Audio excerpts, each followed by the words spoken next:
Apart from Marathi RJs किंवा भारतातले RJs, बाहेरच्या कुठल्या आरजेसना फॉलो करतोस? मी एक ऑस्ट्रेलियन मला रेडिओचा फार असं वाटलं की भारी आहे रे हे ऑस्ट्रेलियन रेडिओ. ऑस्ट्रेलियन रेडिओमध्ये त्या व्यक्तीचं नाव विसरलो मी, पण तो तिकडे काही काय म्हणतात त्याला फिल्टरच नाहीये, सेन्सरच नाहीये काही. म्हणजे तिकडे ते हवं ते बोलतात.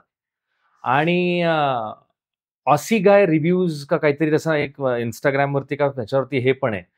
आणि तो रेडिओ स्टेशनमध्ये होता. मग नंतर त्याने ते इंस्टाग्राम वगैरे सुरू केलं. पण तो अफाट आहे आणि त्यांच्याकडे ते असलेलं फ्रीडम मला कधी-कधी खुणावतं.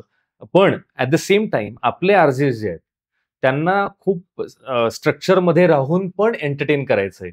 हे जास्त मोठं चॅलेंज आहे. जास्त त्यामुळे आपलेही म्हणजे जितूराज आहे मिर्चीचा, हो. मलिष्का आहे, यांनी पण जे केलंय ते एक्सेप्शनल आहे. अफाट कारण का खूप चौकटीत राहायचंय. मुलगा करताना पण चौकटीत राहायचंय बरोबर. एक करताना. सो हे चॅलेंजेस ठेवून नवेद आहे.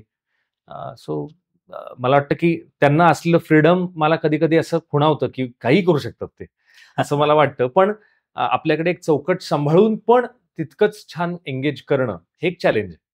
आता चौकटीचा उल्लेख केला असतो, तर अशा कुठल्या चौकटी तुम्हाला तुमच्या एफ-एम कडनं घातल्या जातात का? खरं एफ-एम पेक्षा सगळीकडेच म्हणजे तू मास मीडियामध्ये कुठेही गेलास, तर आता इथं पण आपण एक प्रकारे जास्त खूप लोकं बघणार आहेत हे. म्हणा ओ-टी-टीवरती आपल्याला जरा जास्त फ्रीडम आहे.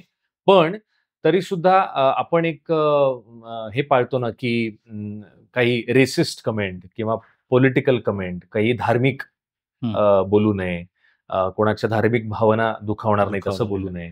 ह्या बेसिक चौकटीच त्यांनी ठेवलेल्या असतात. पण काय आहे की जेव्हा सोशल मीडियावरती किंवा ओ-टी-टीवरती आता आपण बघतोच सिनेमामध्ये काहीच दाखवता येत नाही, पण ओ-टी-टीवर काय काय दिसतं. कारण का तर ते एक फ्रीडम पण थोडंसं मोहात टाकणारं असतं.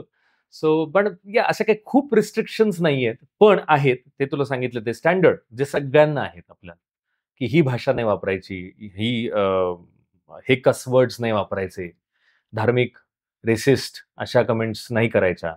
हीच इन जनरल असं ते आहे. पण त्याच्या पलीकडे हे ऑस्ट्रेलियामधले वगैरे रेडिओचे अँकर्स करताना पाहिलं, की ते जरा थोडंसं वेगळं वाटायचं. वेगळं थोडंसं फॅसिनेशन.